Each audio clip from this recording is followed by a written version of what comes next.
back of the state police barracks? That would be, that would, if they need that. I understand that it's, but I remember we went through this before looking to be an impound. And I know that the police did it. We said no, and I now have, I think I have an area in my town where we put cars and evidence in there behind the fence. Yes, in the past, when the county attorney required it for evidence, we didn't house those vehicles here. They were hauled to a central area, and we would charge rent for those vehicles for how long a period they stayed there. We thought it was more prudent not to cost the taxpayers money, so we moved it onto the complex. And now you want to go back the other way? No, if I may. yes, No, we just don't, it's fine. Whatever they're doing now works. Seems to have been working. I'm just saying we don't want to spend any more money. Whatever you're doing out there, as Representative Babson said, we haven't heard a complaint about this for a long time. And I don't know, wherever they go. I think the attorney may have some input into that security of that guy now. With all due respect, I don't think that he does at the moment. I think that what happens is with this is that if the attorney needs that, then he needs to put that and figure out and come and talk to us and see if he can do that. So, are there any further questions or discussion? Okay, Representative Floyd. Just one comment. If the attorney's opinion has to be considered, if he sees a need for that in terms of evidence, can that impoundment area be smaller and just handle only those vehicles that are being held here for evidence? The other vehicles, it wouldn't make any difference. They're out there and they're out there now. I think right now, Madam Chairman, I think we had last count that I had, maybe you want to get something different, but about 14 vehicles there, plus one trailer, house trailer type thing that was picked up somewhere, and a motorcycle. Yes. Are those all evidence type vehicles, or? I would assume they were delivered here. If not, what I'd like to do is charge the insurance company for renting the space for their vehicle to be parked there. Otherwise, get them out of here. Why don't you do that? We do it. We'll try it. You do it? Babson? At one of the commissioners' meetings sometime back, we got a list of how long the vehicles had been here. And I believe some of them have been here since 1996 or 2000. They're just, it's an awful slow legal process, I realize. Keep them here. And then after the case is settled, they're still not removed. Yeah. Well, I think that what we need to do is perhaps put the issue onto the attorney and find out what in the world. We have evidence for our evidence places for our weapons that we're going to have to be in, you know, controlled environments. We balked at that too, I think. So let's have a discussion about the impound area and how to get rid of it and see what we can do. Last comment was that the sheriff, previous sheriff, I believe, went to the town chiefs association, and they came up with the initial design of the impound yard. So I won't say any more. Okay. Yep. Okay, there's a motion to not support the impound area at 10,000 by Representative Chandler and seconded by Representative Babson. All those in favor, raise your hand.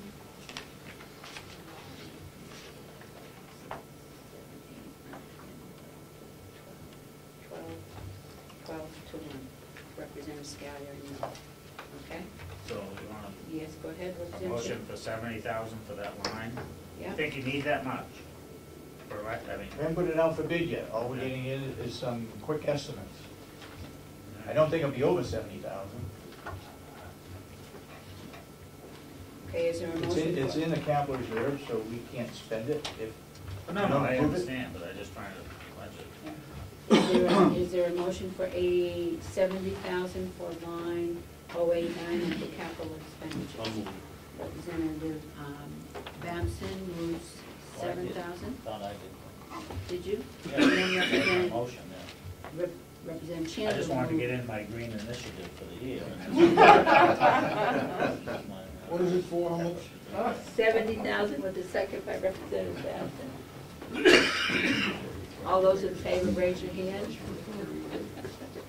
Okay, 13 to nothing, that's good, all right.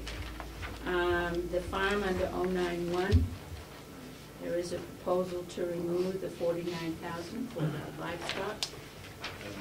Yes, Representative Benson. I'd like to propose, before we even start discussing it, that we separate out the barn and the pole barn, and we separate out the livestock from the pigs. The livestock from the what? Pigs. So you're not saying that? Will has two business plans here, one for pigs and one for cows. I'd like to suggest we not push for the cows and talk about pigs.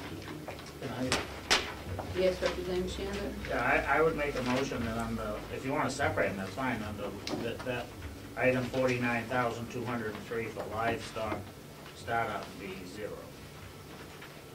And where is the 40, oh, here it is, 49. 566,700. Okay, I see it now. That livestock startup at 29,203, there's a motion by Representative Chandler to make that 0. Is there a second? Second. Second by Representative McConkey. Anybody like to speak to that Yeah, I'd like motion? to think Yes, Representative Merrow and then Benson. I don't think I'm in favor of zeroing that. It looks to me like the plan that was put forth, after a couple of years, is going to be making a reasonable amount of money for the county. Sure, you gotta put some money out first, but I don't know of any business on a setup that doesn't put money out. So, I think we ought to try it. It looks to me like it's a viable plan, and if it isn't, then we'll sell the pig again. But, I think it's a good idea. Okay, Representative Benson. Thank you, Madam Chairman. I would certainly vote against zeroing this out. When you have a competent superintendent, and he's been able to, if you look over your revenue sheets that were passed out here some time ago, and then look at your revenue from past years, Will has a track record of improving the farm situation from 94,000 in 2007 to 137,000 in 2010. If you start up a business, most people know that you either have to go to the bank or to mom and dad, but you've got to get the money somewhere to start the business. And if this is an accurate business plan, he's looking at a $23,000 profit in the second year. Even if he's 50% off, that's better than we're doing anything anywhere else. And the farm is the only thing around here that raises money. And I think we'd be foolhardy not to give it a try for 2 or 3 years. You can either sell the pigs off or eat them. Either one. It doesn't work. Okay, Representative Alden. Thank you, Madam Chair. I'm against the idea of starting the livestock farm over at the county farm, and it has nothing to do with Will's competence, because I think he's extremely competent and would be capable of doing a good job with it. But I do have some major concerns. One major concern is regarding the smell that may be getting over to the nursing home, of which we made a major investment in. We spent a lot of money over there. As some of you may know, I was born and raised in Illinois, and I worked on a farm, and you can be miles away from a pig farm and smell it quite caustically. However, even aside from that, the thing that I find most troubling is that in a time like this, we're talking about opening a business.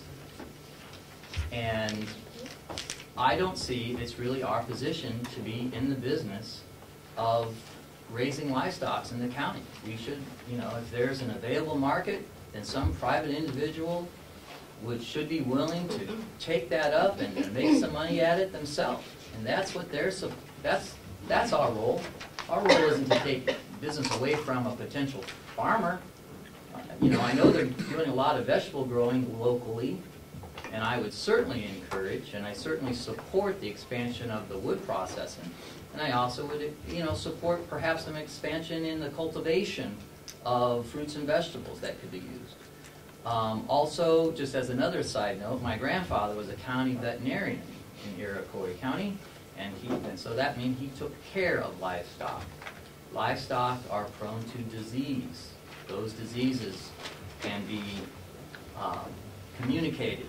When we enter into the livestock business, we are also holding ourselves out to a considerable amount of liability to prisoners, apparently, who are going to be working there if they were to catch a disease from, handling the livestock. So for those three reasons, I would suggest that we not go into the livestock business.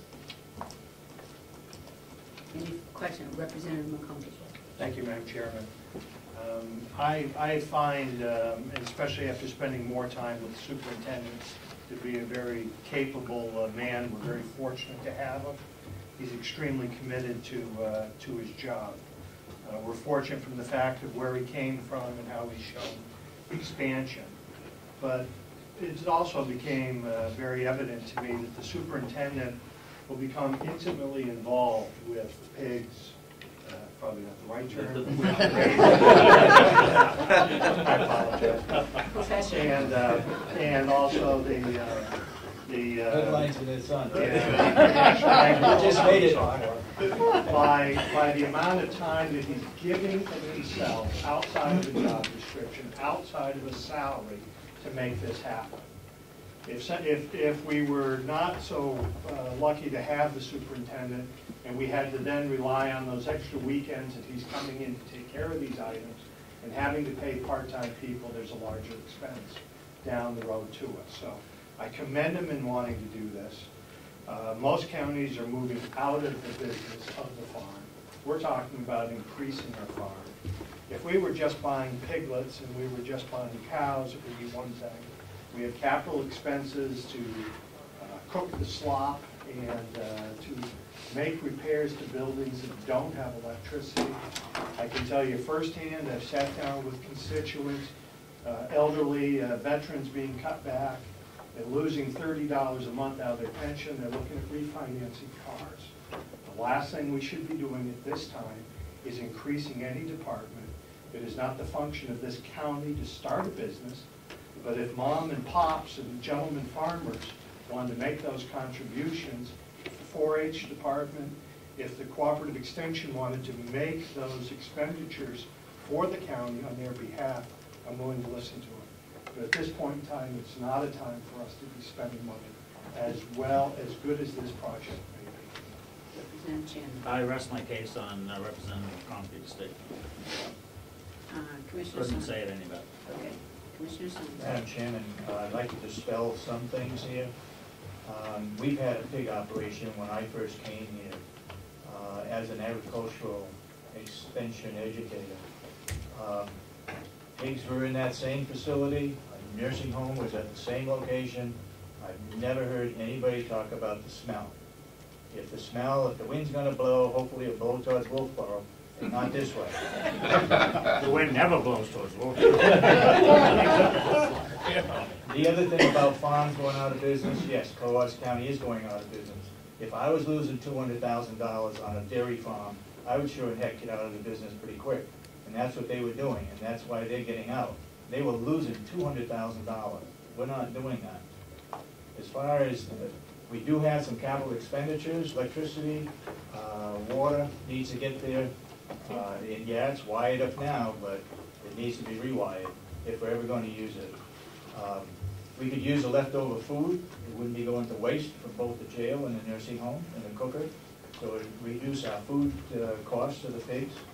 And I think for the first time that I've ever seen a farm manager put together a business plan as well done as what Will has put together. I personally would rather see us go for a couple of head of beef animals because it'd be very less expensive, $1,000 plus electric fence versus the pig operation. But I am supporting the pig operation. Thank you.